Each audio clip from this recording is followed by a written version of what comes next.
রোজা শুরুর আগেই বেড়ে গেছে খুচরা ও পাইকারি বাজারে দামের ব্যবধান। বাজার নিয়ন্ত্রণের উদ্যোগ ভেস্তে যাওয়ার শঙ্কা। বছর জুড়ে চলবে মনিটরিং, আশ্বাস মেয়রের। ইফতার পার্টির মাধ্যমে সাংগঠনিক শক্তি জোরালো করতে চায় বিএনপি। ঈদের পর আন্দোলনে চমক দেখানোর প্রত্যয়। আমলে নিচ্ছে না আওয়ামী লীগ। কক্সবাজারের টেকনাফে বিজিবিকে লক্ষ্য করে মিয়ানমার সীমান্তরক্ষী বাহিনীর গুলিতে এক জওয়ান আহত। ধরে নিয়ে গেছে আরও একজনকে। সামাজিক অবক্ষয়ের কারণে বাড়ছে ধর্ষণ ও গণধর্ষণের প্রবণতা। তথ্য প্রযুক্তির অপব্যবহারকে দায়ী করছেন অপরাধ বিশ্লেষকরা। এবং সৌদি সরকারের নিষেধাজ্ঞায় রমজানে ওমরা করতে পারছেন না প্রায় 20,000 বাংলাদেশি। সরকারের শীর্ষ পর্যায় থেকে কূটনৈতিক তৎপরতা চালানোর অনুরোধ হাবের।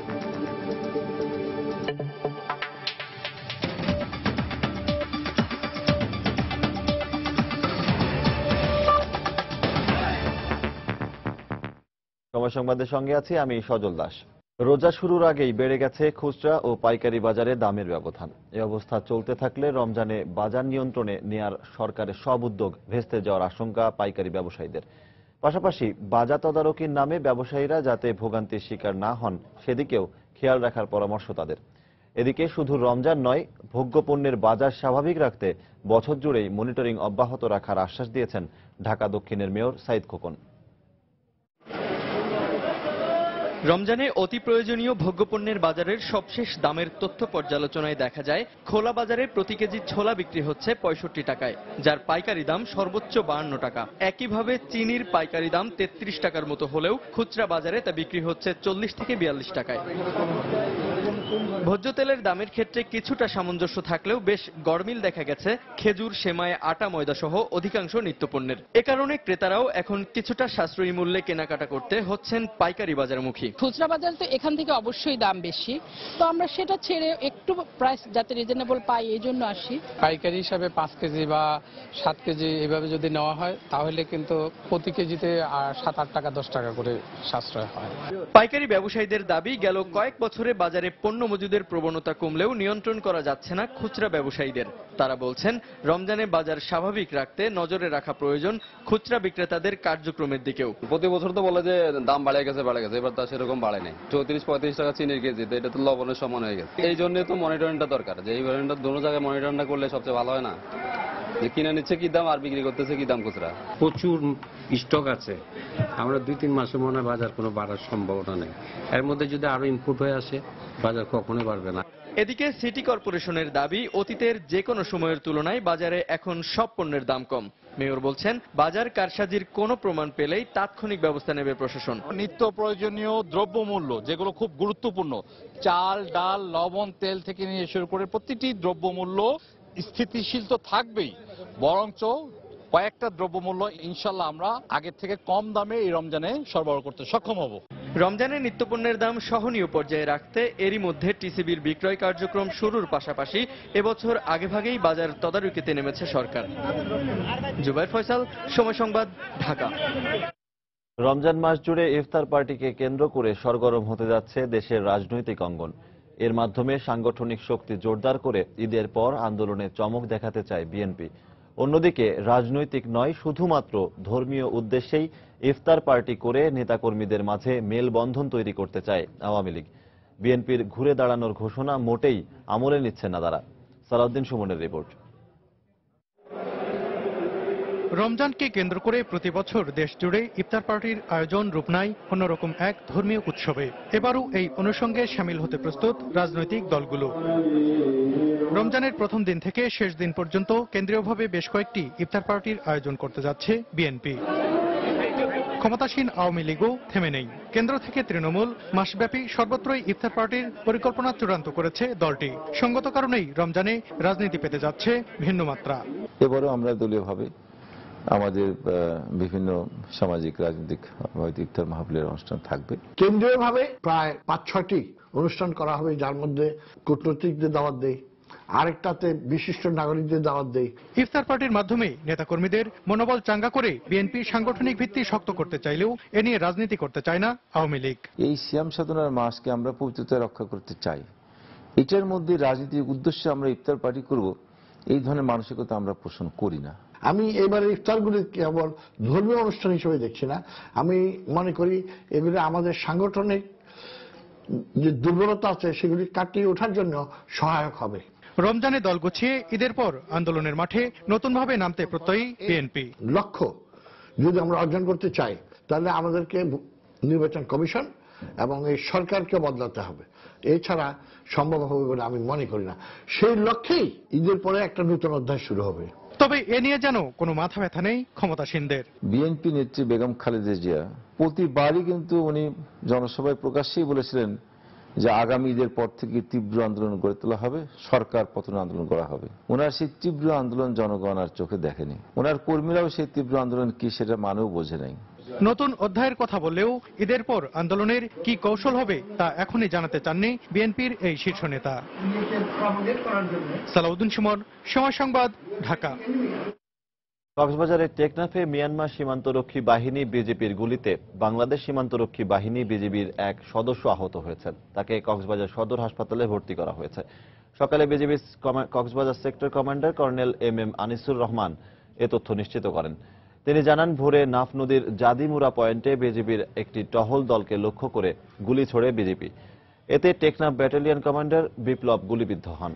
গুলি বিনিময়ের এক পর্যায়ে আরেক বিজিবি সদস্য নায়েক রাজ্জাককে ধরে নিয়ে যায় মিয়ানমার সীমান্তরক্ষী বাহিনী।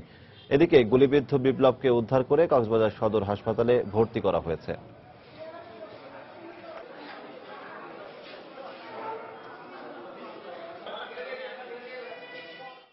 রোগীকে তাৎক্ষণিকভাবে চিকিৎসা করে সার্জারি ওয়ার্ডে ভর্তি করাই। সার্জারি ওয়ার্ডে বিশেষজ্ঞ ডাক্তারগণ তৎক্ষণাৎ রোগীকে উড়িতে নিয়ে অপারেশন সম্পন্ন করে। এই রোগীর মাথা এবং হাতের মধ্যে আঘাত ছিল। দর্শক, এই মুহূর্তে কক্সবাজার সদর হাসপাতালের সামনে আছেন আমাদের রিপোর্টার সুজাউদ্দিন রুবেল। আরো জানতে টেলিফোনে কথা বলবো তার সঙ্গে। রুবেল, আহত বিজিবি সদস্যর অবস্থা কেমন দেখছেন, আর এ বিষয়ে আপনার কাছে কি তথ্য আছে সবশেষ? সজল, আজকে সকালটায় যেমন হয়েছে, ভোরে টেকনাফের নাফ নদীতে মিয়ানমারের সীমান্তরক্ষী বাহিনী বিজিবি বাংলাদেশ যে সীমান্তরক্ষী বাহিনী বিজিবি রয়েছে তাদের উপর গুলি বর্ষণ করে। এতে বিজিবির এক সদস্য বিপ্লব নামে তিনি গুলিবিদ্ধ হন। তাকে কক্সবাজার সদর হাসপাতালে নেওয়া হয়েছে। যেমনটাই বলছিলেন, কক্সবাজার সদর হাসপাতালে আবাসিক কর্মকর্তা তার ডান হাত এবং মাথায় গুলির আঘাত লাগে। তারপর তাকে অপারেশন করে এখন চিকিৎসা দেওয়া হচ্ছে বলে তিনি জানিয়েছেন। আরেকটি বিষয় আমাকে জানিয়েছেন কক্সবাজার সেক্টরের বিজিবি কক্সবাজার সেক্টরের commander colonel M Anisur Rahman জানিয়েছেন যে একজন বিজিবি সদস্যকে ধরে নিয়ে গেছে আপনার মিয়ানমারের সীমান্তরক্ষী বাহিনী বিজিবি। তার নাম যতটুকু জানা গেছে নায়ক রাজ্জাক। তবে এই ব্যাপারে তাকে ফেরত আনার ব্যাপারে বিজিবির পক্ষ থেকে মিয়ানমারের সীমান্তরক্ষী বাহিনীর সাথে যোগাযোগ করা হচ্ছে বলে বিজিবির এই কর্মকর্তা জানিয়েছেন। সজল। দর্শক, কক্সবাজার সদর হাসপাতালের সামনে থেকে আমাদের সাথে টেলিফোনে যোগ দিয়েছিলেন সহকর্মী আমাদের রিপোর্ট প্রতিনিধি সুজাউদ্দিন রুবেল। তিনি যেমনটি জানাচ্ছিলেন যে আহত যে বিজিবি সদস্য রয়েছেন তিনি এখন চিকিৎসাধীন অবস্থায় রয়েছেন। ব্রিটিশ পার্লামেন্টে বসেই ভাগ্নি টিউলিপ সিদ্দিকের অভিষেক বক্তব্য শুনলেন বাংলাদেশের প্রধানমন্ত্রী শেখ হাসিনা। মঙ্গলবার লন্ডনের স্থানীয় সময় দুপুরে টিউলিপের বক্তব্যের সময় গ্যালারিতে শেখ হাসিনা ছাড়াও টিউলিপের মা শেখ রেহানা সহ বঙ্গবন্ধু পরিবারের সদস্যরা উপস্থিত ছিলেন। টিউলিপ তার বক্তব্যে পরিবারের সদস্যদের উপস্থিতির কথা পার্লামেন্টকে অবগত করলে সংসদ সদস্যরা তাদের অভিনন্দন জানান। এবছর 7 মে ব্রিটেনের জনগণ আমাকে তাদের প্রতিনিধি হিসেবে নির্বাচিত করেছে। আমি একজন রাজনৈতিক পরিবারের সন্তান। আমার মা কিলবার্নে আসেন 70-এর দশকে, কারণ তার পরিবারের 19 জন সদস্যকে নিজ বাড়িতে নৃশংসভাবে হত্যা করা হয়েছিল। বাংলাদেশের জাতির জনকের পরিবারের জীবিত 2 সদস্য হলেন আমার মা ও খালা। আমি আনন্দের সঙ্গে বলতে চাই তারা দুজনই এই মুহূর্তে এখানে উপস্থিত আছেন।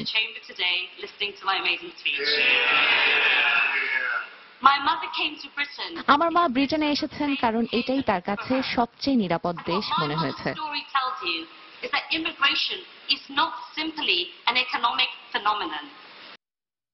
বিএনপি চেয়ারপারসন বেগম খালেদা জিয়ার বিরুদ্ধে দুর্নীতি মামলায় রুলের শুনানির আদেশ আগামীকাল ধার্য করেছেন আদালত। এদিকে এই 2 মামলায় হাজিরা দিতে কাল বেগম জিয়া আদালতে হাজিরা দিতে যাবেন বলে জানিয়েছেন অ্যাডভোকেট সানাউল্লাহ মিয়া। সকালে বিচারপতি মোহাম্মদ নুরুজ্জামান ও বিচারপতি জাফর আহমেদের সমন্বয়ে গঠিত হাইকোর্টের দ্বৈত বেঞ্চ মামলাটি আগামীকাল দুপুর 12টার কার্যতালিকায় রায়ের জন্য রেখেছেন। কানাডীয় কোম্পানি নাইকোর সঙ্গে তেল গ্যাস অনুসন্ধান চুক্তির মাধ্যমে রাষ্ট্রের 10,000 কোটি টাকা ক্ষতি সাধনের অভিযোগে খালেদা জিয়া সহ 5 জনের বিরুদ্ধে 2007 সালের 9 ডিসেম্বর তেজগাঁও থানার মামলাটি দায়ের করে দুদক। এই মামলায় বৈধতা চ্যালেঞ্জ করে খালেদা জিয়ার আবেদনের পরিপ্রেক্ষিতে 2008 সালের 9 জুলাই এর কার্যক্রম স্থগিত এবং রুল জারি করেন হাইকোর্ট। রুলের উপর গত 28 মে শুনানি শেষ হয়। এই মামলায় বেগম জিয়া স্থায়ীভাবে জামিনে আছেন। সময় সংবাদে আরো থাকছে। মেঘনার ভাঙনে চাঁদপুরের হাইমচর উপজেলায় নদীগর্ভে বিলীন বসতবাড়ি ও ফসলি জমি। পানি উন্নয়ন বোর্ড বলছে বরাদ্দ পেলে শুরু হবে বাঁধ নির্মাণ। সামাজিক অবক্ষয়ের কারণে কিশোর ও তরুণদের মধ্যে ধর্ষণে লিপ্ত হওয়ার প্রবণতা বাড়ছে বলে মত দিয়েছেন অপরাধ বিশ্লেষকরা। তারা মনে করেন সম্প্রতি ধর্ষণের মাত্রা, ধরন এবং নিষ্ঠুরতাও আগের চেয়ে বেড়েছে। এই ধারাবাহিকতায় বেড়েছে গণধর্ষণের সংখ্যাও। আর এসবের জন্য বিভিন্ন মাধ্যমে পর্নোগ্রাফির চর্চাকেও দায়ী করছেন অপরাধ বিশ্লেষকরা। ওমর ফারুকের রিপোর্ট। রাজধানীর উলনে স্বামীকে বেঁধে রেখে এক গৃহবধূকে গণধর্ষণের অভিযোগে রোববার 2 তরুণকে গ্রেপ্তার করে রামপুরা থানা পুলিশ। একই বর্বরতার শাস্তি দিতে আরও যে 8 ব্যক্তিকে হন্যে হয়ে খুঁজছে পুলিশ, তারাও তরুণ। উলনের ঘটনার একদিন আগে পুলিশ কর্মকর্তা সাবেক স্বামী ও তার বন্ধুরা মিলে পুলিশের এক কনস্টেবলকে গণধর্ষণ করে। এই অপরাধ বিজ্ঞান গবেষকের কাছে এসব ঘটনা যৌনতা সম্পর্কিত অপরাধের নতুন প্রবণতা। যেভাবে ধর্ষণ এবং যে মাত্রা এবং যে নিষ্ঠুরতার সাথে হচ্ছে সেটা আগে হতো না। প্রকাশ্যে নারীদের হয়রানি কিংবা প্রকাশ্যে নারী ধর্ষণ কিংবা গণধর্ষণ, এই জিনিসগুলো কিন্তু আমরা আগে দেখি নাই। সুতরাং এইটার একটা বড় কারণ আমার কাছে যেটা মনে হয়েছে মূল্যবোধের অবক্ষয়, সামাজিক মূল্যবোধের ব্যাপক অবক্ষয়। যৌন নিপীড়নের শিকার নারীদের আইনি সহায়তা দানকারী প্রতিষ্ঠান মহিলা আইনজীবী সমিতিও তরুণ ও যুবকদের ধর্ষণের মতো অপরাধে জড়িয়ে পড়ার প্রবণতায় উদ্বিগ্ন। ইদানিং যে জিনিসটা দেখছি সেখানে কিন্তু একটা বড় গ্রুপ ইয়ুথ দেখা যাচ্ছে এবং তারা কিন্তু কেউ টিচার, কেউ ছাত্র এবং কেউ কিন্তু কিছুই করে না, একেবারে রাস্তা। এবং গ্রামে যে এই ঘটনাটা যে কত ভয়াবহ সেটা কিন্তু পত্রিকায় সেভাবে আসে না। এটার পিছনে আমি প্রথম কারণ দিব আমাদের তথ্য প্রযুক্তি, মোবাইল, ফেসবুক, এই বিষয়গুলা, এবং এরা ড্রাগের সঙ্গে জড়িয়ে পড়ছে, বিভিন্ন অনৈতিক কাজের সঙ্গে জড়িয়ে পড়ছে। অপরাধ বিশ্লেষকরা সবাই ধর্ষণ প্রতিরোধে পরিবারের নৈতিক মূল্যবোধের চর্চা আরো বাড়ানোর পরামর্শ দিয়েছেন। বিশেষ করে কিশোর। ওমর ফারুক, সময় সংবাদ। সৌদি আরব সহ বিশ্বের 18টি দেশে আগামীকাল থেকে শুরু হচ্ছে পবিত্র মাহে রমজান। মঙ্গলবার সৌদি আরবের সুপ্রিম কোর্ট এ ঘোষণা দেন। সৌদি সংবাদ মাধ্যম জানায়, সৌদি আরব ছাড়াও কুয়েত, কাতার, সংযুক্ত আরব আমিরাত, Bahrain, Iraq, Syria, Yemen, Jordan, ফিলিস্তিন, তুরস্ক, মিশর, লিবিয়ার মুসলমানদের বুধবার মধ্যরাতে সেহরি খেতে হবে। এছাড়াও জাপান, ইন্দোনেশিয়া, মালয়েশিয়া এবং ইউরোপের দেশ ফ্রান্স ও বেলজিয়ামে একই দিন থেকে রমজান শুরু হবে। সৌদি সরকারের নিষেধাজ্ঞার কারণে পবিত্র রমজানে ওমরা পালনে ব্যর্থ হচ্ছেন অন্তত 20,000 বাংলাদেশি। অথচ ওমরা এবং রমজানের শেষ 10 দিন পবিত্র মক্কা ও মদিনায় ইত্তেকাফ পালনের প্রস্তুতি নিচ্ছিলেন তারা। হজ এজেন্সিগুলো বলছে, ওমরার নামে রোহিঙ্গাদের পাচারের কারণেই এ পরিস্থিতি সৃষ্টি হয়েছে। এক্ষেত্রে সরকারের শীর্ষ পর্যায় থেকে কূটনৈতিক তৎপরতা চালানোর পাশাপাশি গ্যারান্টি মানি বাড়িয়ে দিয়ে অচল অবস্থা নিরসনের অনুরোধ জানিয়েছেন হাব নেতারা। বিস্তারিত জানাচ্ছেন কমল দে। হজ এজেন্সিগুলোর তথ্য অনুযায়ী প্রতি বছর বাংলাদেশ থেকে অন্তত 80,000 মানুষ সৌদি আরবে পবিত্র ওমরা পালন করেন। এর মধ্যে শুধুমাত্র রমজান মাসেই 20,000-এর বেশি মানুষ ওমরা পালনের জন্য সৌদি আরব যান। ওমরার পাশাপাশি অনেকে রমজানের শেষ 10 দিন সেখানে এতেকাফ পালন করেন। কিন্তু ওমরা পালনের নামে মানব পাচারের অভিযোগে সৌদি আরব গত 4 এপ্রিল থেকে বাংলাদেশে ভিসা দেওয়া বন্ধ করে দেয়। এর ফলে ওমরা পালনে যেতে ইচ্ছুকদের মধ্যে হতাশা নেমে এসেছে। হঠাৎ করে ওমরা বন্ধ হয়ে যাওয়ার কারণে আমরা রমজানে আর যাইতে পারছি না। এই জন্য আমাদের মনে অনেক খুব দুঃখ রয়েছে। প্রতি বছর রমজানের মধ্যে যাওয়ার জন্য চেষ্টা করি, কিন্তু এবছর তো আমরা যেতে পারতাম না, তার জন্য আমরা খুবই দুঃখিত। চট্টগ্রামের তালিকাভুক্ত হজ এজেন্সি রয়েছে 94টি। হজ এজেন্সিগুলো ওমরার নামে যারা রোহিঙ্গাদের পাচার করেছে তাদের বিরুদ্ধে ব্যবস্থা নেওয়ার দাবি জানিয়েছে। অবৈধ রোহিঙ্গা এবং কিছু চাকরি প্রার্থীদেরকে প্রেরণের মধ্যে দিয়ে কিছু অসৎ ব্যবসায়ী বাংলাদেশের ওমরার স্বাভাবিক যাত্রাকে ব্যাহত করেছে। আমরা এ ব্যাপারে যথার্থ তদন্তপূর্বক দৃষ্টান্তমূলক শাস্তি দাবি করছে। এই অবস্থায় ওমরা নিষেধাজ্ঞা কাটাতে কূটনৈতিক তৎপরতা চালানোর অনুরোধ জানিয়েছেন হাব নেতারা। বাংলাদেশ সরকার অন্যান্য দেশের মতো কোনো গ্যারান্টি বৃদ্ধি করে যদি আমাদেরকে সুযোগ করে দেয় 2-4 দিনের মধ্যে, তাহলে আমার মনে হয় বাংলাদেশ থেকে সকলে উমরা পালন করতে যেতে পারবে। সম্প্রতি 7,000 বাংলাদেশি ফেরত না আসার অভিযোগে 56টি এজেন্সিকে কালো তালিকাভুক্ত করেছে সৌদি আরব। কমল দে, সময় সংবাদ, চট্টগ্রাম। রাজধানীর ধানমন্ডিতে একটি বহুতল ভবনের 6 তলা থেকে পড়ে ইয়াসমিন নামে এক গৃহ পরিচারিকার মৃত্যু হয়েছে। পুলিশ জানায় সকাল 8:30টার দিকে ঢাকা মেডিকেল কলেজ হাসপাতালে চিকিৎসাধীন অবস্থায় তার মৃত্যু হয়। গৃহকর্তা রেজওয়ানের দাবি, ভোরে 6 তলার বারান্দায় ফুল গাছে পানি দিতে যায় গৃহ পরিচারিকা ইয়াসমিন। এ সময় অসতর্কতার কারণে বারান্দার ফাঁকা স্থান থেকে হঠাৎই নিচে পড়ে যায় সে। দ্রুত তাকে উদ্ধার করে ঢাকা মেডিকেল কলেজ হাসপাতালে নিয়ে আসলে চিকিৎসাধীন অবস্থায় তার মৃত্যু হয়। নিহত ইয়াসমিনের গ্রামের বাড়ি নরসিংদীর মনোহরদীতে।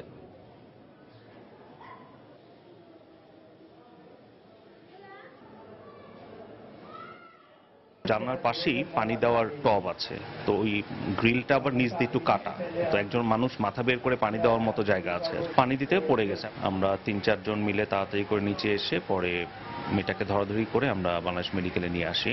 6 তলা থেকে পড়ে গেছে, ওখান থেকে নিয়ে আসছে ওনারা নিজেরাই, নিয়ে আসলে পরে ঢাকা মেডিকেলে আনার পর কিছুক্ষণ চিকিৎসা চলছে, চিকিৎসা চলার পরে মারা গেছে বলে। রাজধানীর যাত্রাবাড়িতে সড়ক দুর্ঘটনায় জামাল মিয়া নামে একজন নিহত হয়েছেন। সকাল 9টায় যাত্রাবাড়ির কাজলা বাসস্ট্যান্ডে এই ঘটনা ঘটে। পরিবারের সদস্যরা জানান, নারায়ণগঞ্জ থেকে মেয়ের বিয়ের বাজার করে যাত্রাবাড়ি আসার পথে কাজলা বাসস্ট্যান্ডে একটি বাস থেকে নামলে পেছন থেকে আরেকটি বাস এসে তাকে ধাক্কা দেয়। পরে ঢাকা মেডিকেলে নিয়ে গেলে কর্তব্যরত চিকিৎসক তাকে মৃত বলে ঘোষণা করেন। মৃত জামাল মিয়া নারায়ণগঞ্জ রুটে লঞ্চের সারেং হিসেবে দায়িত্ব পালন করছিলেন বলে পরিবারের সদস্যরা জানিয়েছেন।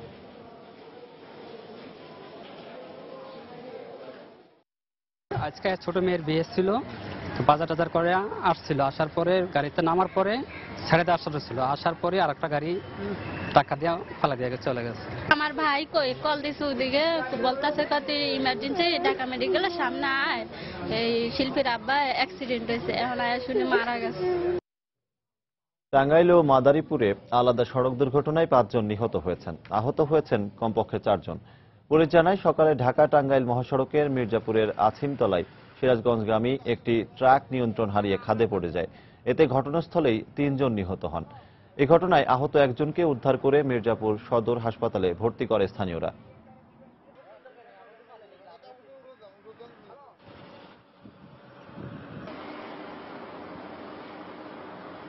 এদিকে মাদারীপুরের শিবচরে পিকআপ ও নসিমনের মুখোমুখি সংঘর্ষে 2 জন নিহত হয়েছেন। পুলিশ জানায়, ভোরে ঢাকা খুলনা মহাসড়কের মাতবরচর এলাকায় একটি পিকআপ ভ্যানের সঙ্গে নসিমনের সংঘর্ষ হয়।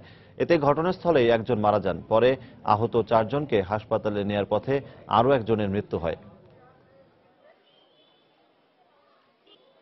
সংবিধানের প্রতি শ্রদ্ধাশীল থেকে দেশপ্রেমে উদ্বুদ্ধ হয়ে বাংলার আকাশ মুক্ত রাখার দৃঢ় অঙ্গীকার বাস্তবায়নে সক্রিয় অবদান রাখতে বিমান বাহিনীর নতুন অফিসারদের প্রতি আহ্বান জানিয়েছেন বিমান বাহিনীর প্রধান এয়ার মার্শাল আবু এসরার। সকালে যশোরের বিমান বাহিনীর একাডেমিতে গ্রীষ্মকালীন গ্র্যাজুয়েশন রাষ্ট্রপতি কুচকাওয়াজ অনুষ্ঠানে নতুন অফিসারদের প্রতি এ আহ্বান জানান বিমান বাহিনীর প্রধান। এ সময় তিনি প্যারেড পরিদর্শন করেন এবং সালাম গ্রহণ করেন। এ কুচকাওয়াজে 13 জন মহিলা ক্যাডেট সহ মোট 31 জন ফ্লাইট ক্যাডেট ও অফিসার ক্যাডেট কমিশন লাভ করেন। কুচকাওয়াজ শেষে বিমান বাহিনীর সদস্যরা বিমান মহড়া প্রদর্শন করেন।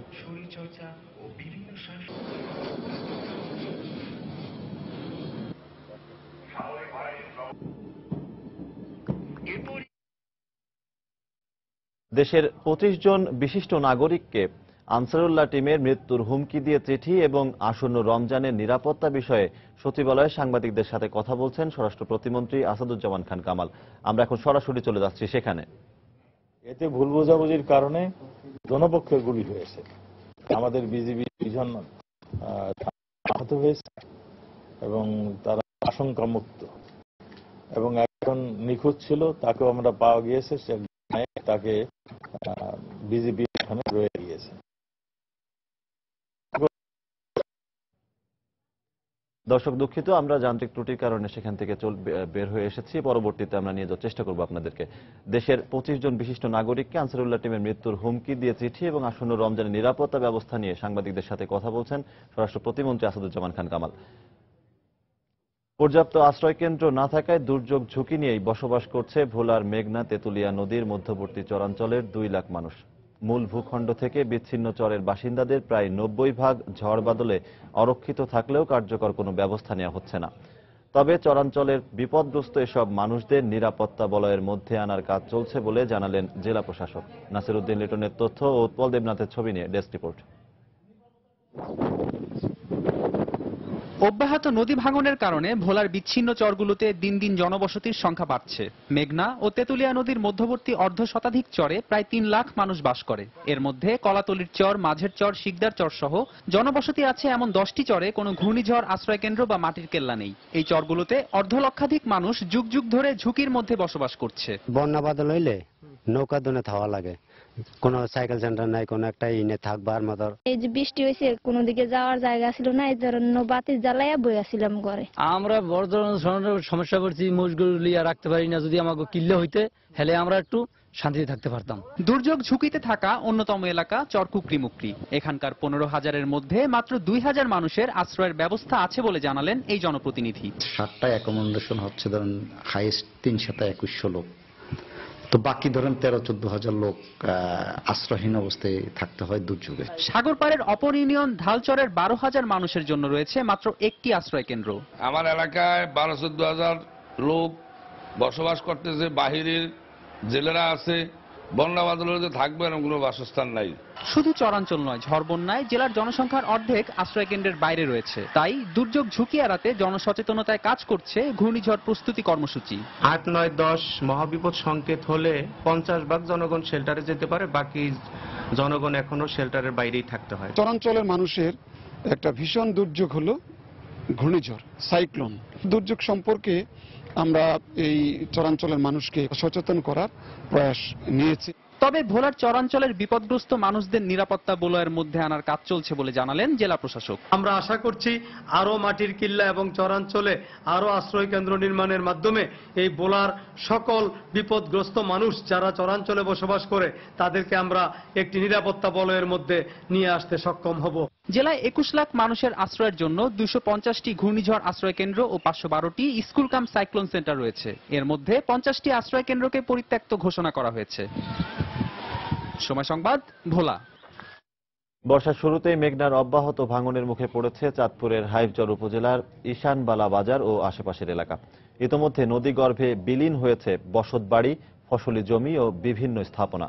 এ অবস্থায় ভাঙন ঠেকাতে দ্রুত ব্যবস্থা নেওয়ার দাবি স্থানীয়দের। অবশ্য পানি উন্নয়ন বোর্ড বলছে, বরাদ্দ পেলেই শহর রক্ষা বাঁধ নির্মাণের কাজ শুরু হবে।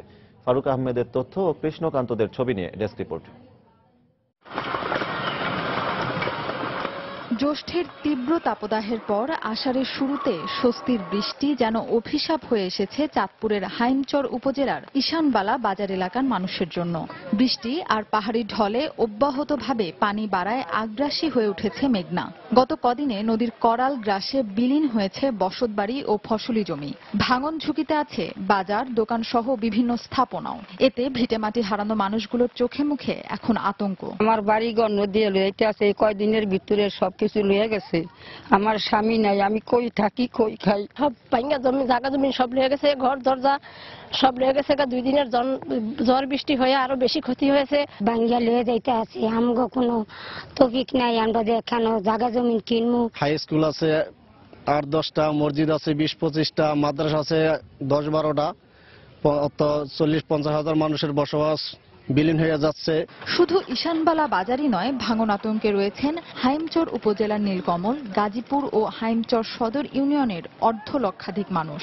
তাই ভাঙন রোধে দ্রুত কার্যকর পদক্ষেপ নেওয়ার দাবি স্থানীয়দের। সরকার মহোদয়ের কাছে আকুল আবেদন জানাচ্ছি, যেহেতু আমাদের এই মেঘনা করাল গ্রাস থেকে অচিরেই আমাদের এই নদীটা বাদ দেয়। অবশ্য পানি উন্নয়ন বোর্ডের এই কর্মকর্তা বলছেন, বরাদ্দ পেলেই ঈশানবালা বাজার রক্ষায় বাঁধ নির্মাণ প্রকল্পের কাজ শুরু হবে। নকশা ভিত্তিতে আমরা ডিপিপি প্রণয়ন প্রক্রিয়াধীন আছে।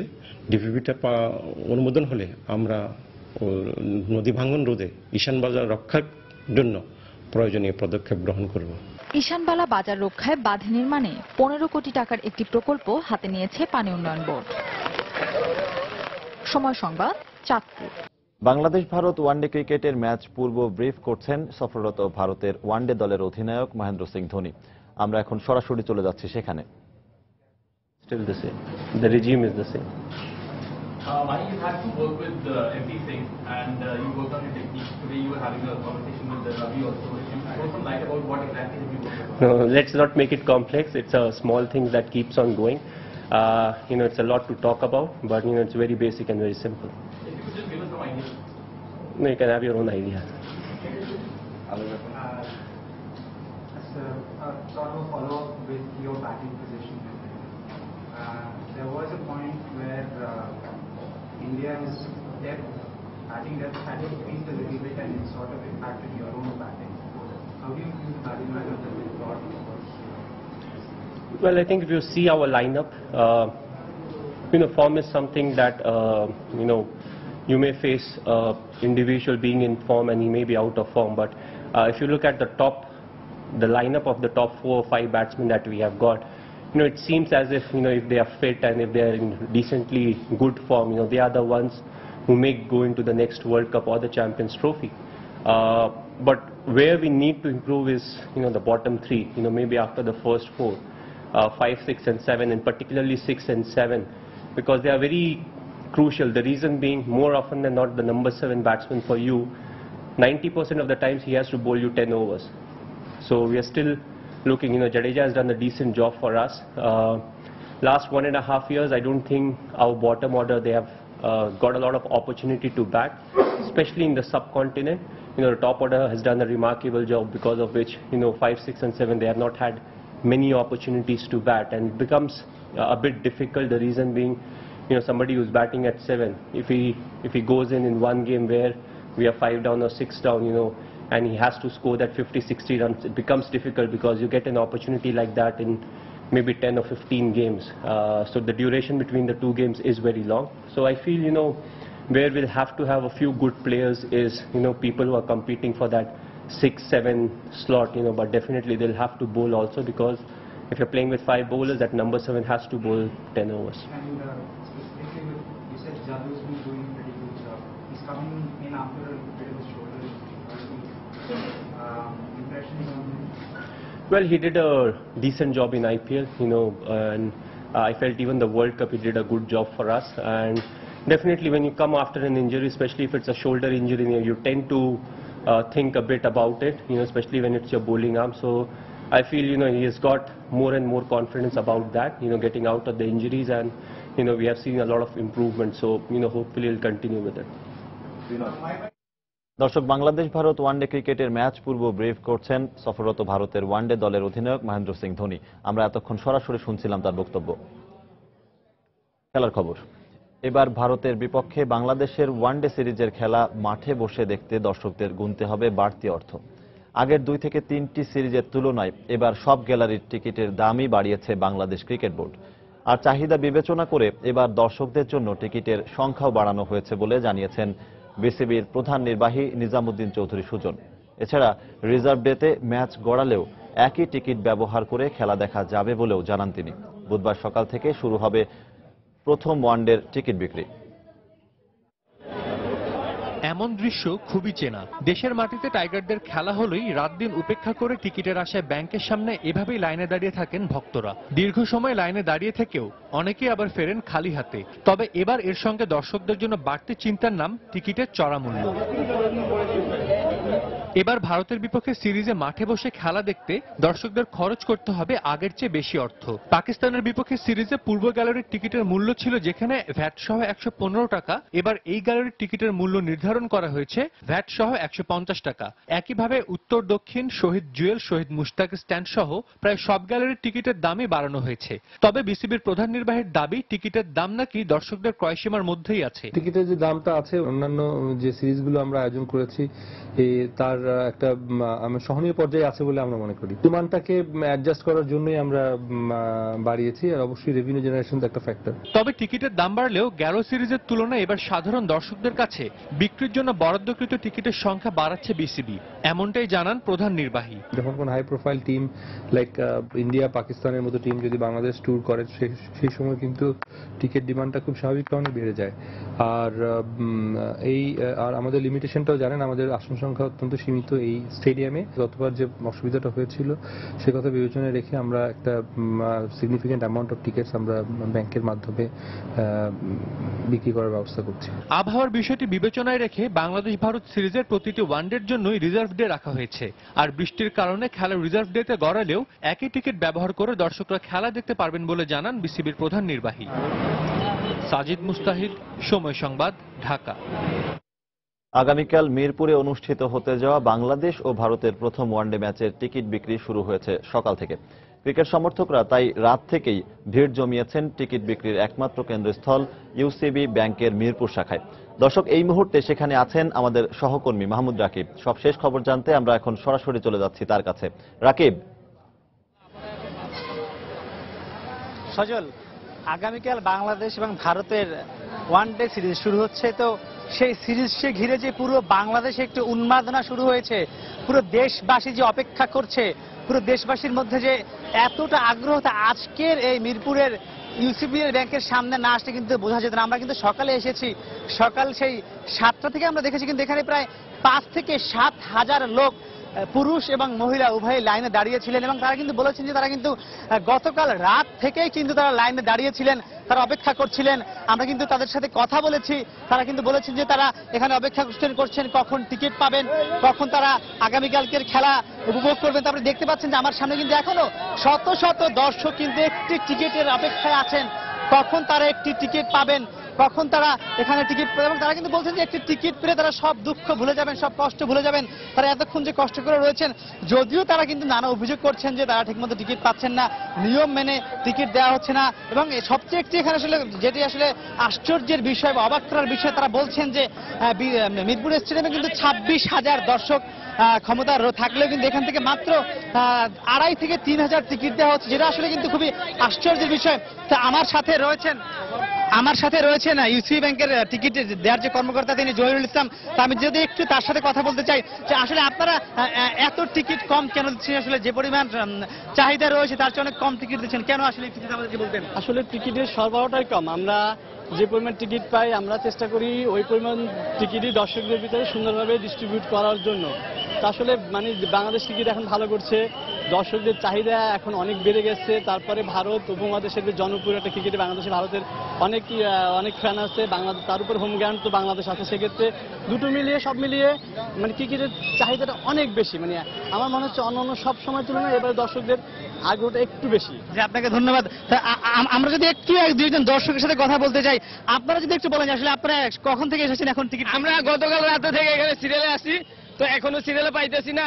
যাওয়ার আগে শুনতেছি যে 250 টাকার টিকিট শেষ, ওনারা বলতেছে 500 টাকা, 3000 টাকার, 1000 টাকার টিকিট আছে। তো আমরা তো এত দামি টিকিট কিনতে পারবো না, আমরা স্টুডেন্ট, তো আমরা চাচ্ছি 250 টাকা দামের টিকিট পেলে আমাদের জন্য বেস্ট হতো। জি, ওনারা যেটা বলছিলেন যে ওনারা বলছিলেন সকাল থেকে টিকিট দেওয়ার পর থেকে ইতিমধ্যে 150 এবং 250 টাকার টিকিট শেষ হয়ে গিয়েছে। তারা বলছেন যে এত দ্রুত সময়ের মধ্যে কেন 150 এবং 250 টাকার টিকিট শেষ হয়ে গেল। তো নানা অভিযোগ রয়েছে তাদের মধ্যে, কিন্তু আমরা কিন্তু দেখেছি সকাল থেকে এখানে প্রায় অনেক পুলিশ সদস্য রয়েছেন, তারা কিন্তু এখানকার আইন শৃঙ্খলা রক্ষা করার জন্য সর্বোচ্চ চেষ্টা চালিয়ে যাচ্ছেন, যদিও দর্শকরা অনেক অভিযোগ করছেন। তো সচল বুঝতেই পারছেন যে ইতিমধ্যে আসলে ভারত এবং বাংলাদেশের ওয়ানডে সিরিজ নিয়ে খুব উত্তাপ তৈরি হয়েছে, দর্শকদের আগ্রহ তৈরি হয়েছে। 16 কোটি দর্শক অপেক্ষা করছে কখন সেই খেলা শুরু হবে, তারা খেলা উপভোগ করে মাঠে গিয়ে। তো সজল, এই ছিল এখানে মিরপুরের ইউসিবি ব্যাংকের সর্বশেষ অবস্থা। সজল। দর্শক, ভারত বাংলাদেশের আসন্ন ওয়ানডে সিরিজের প্রথম ম্যাচের টিকিট বিক্রি শুরু হয়েছে, যার কেন্দ্রস্থল ইউসিবি ব্যাংকের মিরপুর শাখার সামনে থেকে এই মুহূর্তে টিকিট বিক্রির খবরাখবর জানাচ্ছিলেন সহকর্মী মাহমুদ রাকিব। দেশের বাইরের খবর। 65তম জন্মদিনে সারদার অর্থ কেলেঙ্কারির সঙ্গে জড়িত থাকার অস্বস্তি থেকে নিজেকে মুক্ত করলেন পশ্চিমবঙ্গের অভিনেতা মিঠুন চক্রবর্তী। জনগণের জমানো অর্থ নিয়ে উধাও হয়ে যাওয়া সারদা কোম্পানির কাছ থেকে নেয়া প্রায় 1,20,00,000 রুপি ফেরত দিয়েছেন তিনি। মিঠুন একসময় সারদার একটি টেলিভিশন চ্যানেলে অনুষ্ঠান উপস্থাপনা করতেন। এজন্য 2 কোটি রুপির চুক্তি হলেও সারদার কাছে তিনি পেয়েছিলেন প্রায় 1,76,00,000 রুপি। আয়কর বাবদ দেয়া টাকা বাদ দিয়ে মঙ্গলবার কেলেঙ্কারির তদন্তকারী সংস্থার কাছে 1,20,00,000 রুপির ব্যাংক ড্রাফট জমা দেন মিঠুনের আইনজীবী বিমান সরকার। মিঠুনের আইনজীবী জানান, তার মক্কেল আইনের বাইরে গিয়ে কিছুই করেননি। অবৈধভাবে জনগণের কাছ থেকে সারদার অর্থ তোলার ব্যাপারে কিছুই জানতেন না মিঠুন। ভুয়া প্রতিষ্ঠানের নাম করে সাধারণ আমানতকারীদের কাছ থেকে সারদা গ্রুপ অন্তত 50,000 কোটি রুপি নিয়ে উধাও হয়। প্রতিষ্ঠানটির মালিক সুদীপ্ত সেন গ্রেফতার হয়েছেন।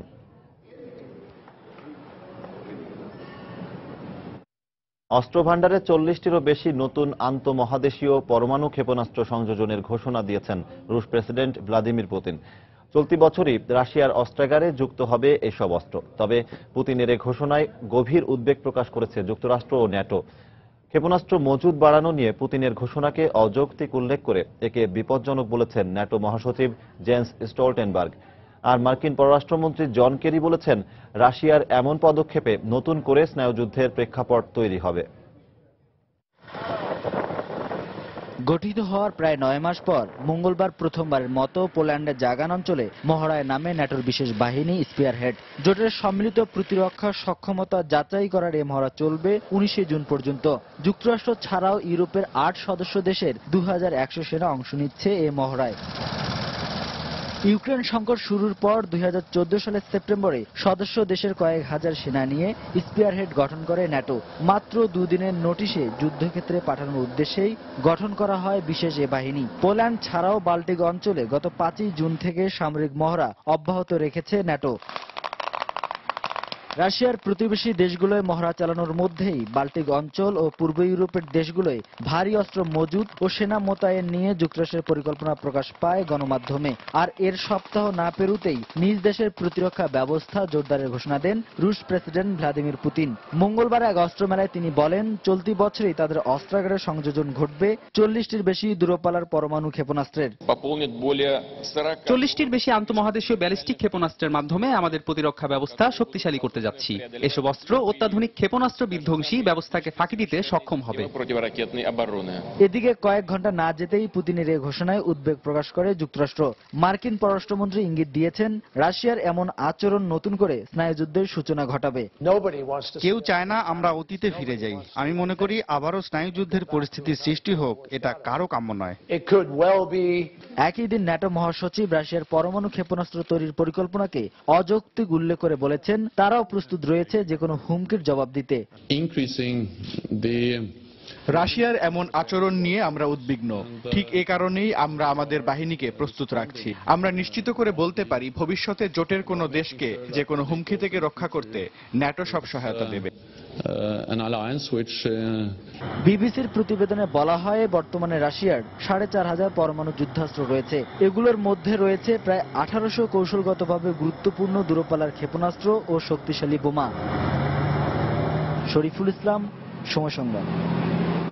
মিশরের ক্ষমতাচ্যুত প্রেসিডেন্ট মোহাম্মদ মুরসির বিরুদ্ধে মৃত্যুদণ্ডের রায় বহাল রাখায় নিন্দা জানিয়েছেন তুরস্কের প্রেসিডেন্ট রিসেপ তাইয়েপ এরদোয়ান। রায় ঘোষণার পর এক বিবৃতিতে ক্ষোভ প্রকাশ করে ওই রায় প্রত্যাহারের জন্য মিশরের সরকারের ওপর চাপ সৃষ্টি করতে আন্তর্জাতিক সম্প্রদায়কে আহ্বান জানান তিনি। এদিকে এই রায়কে রাজনৈতিক রায় হিসেবে উল্লেখ করেছে ওয়াশিংটন। মঙ্গলবার রায় ঘোষণার পর হোয়াইট হাউসের পক্ষ থেকে বলা হয়, এই রায় ঘোষণায় ওবামা সরকার গভীর উদ্বেগ প্রকাশ করেছে। 2011 সালে জেল ভেঙে পালিয়ে যাওয়ার দায়ে মিশরের ক্ষমতাচ্যুত প্রেসিডেন্ট মোহাম্মদ মুরসি সহ তার দল মুসলিম ব্রাদারহুডের শতাধিক নেতাকর্মীর মৃত্যুদণ্ডাদেশ বহাল রেখেছেন সে দেশের এক আদালত। তাদের মধ্যে গ্রেফতার থাকা মুসলিম ব্রাদারহুডের সর্বোচ্চ নেতা মোহাম্মদ বদিও রয়েছেন।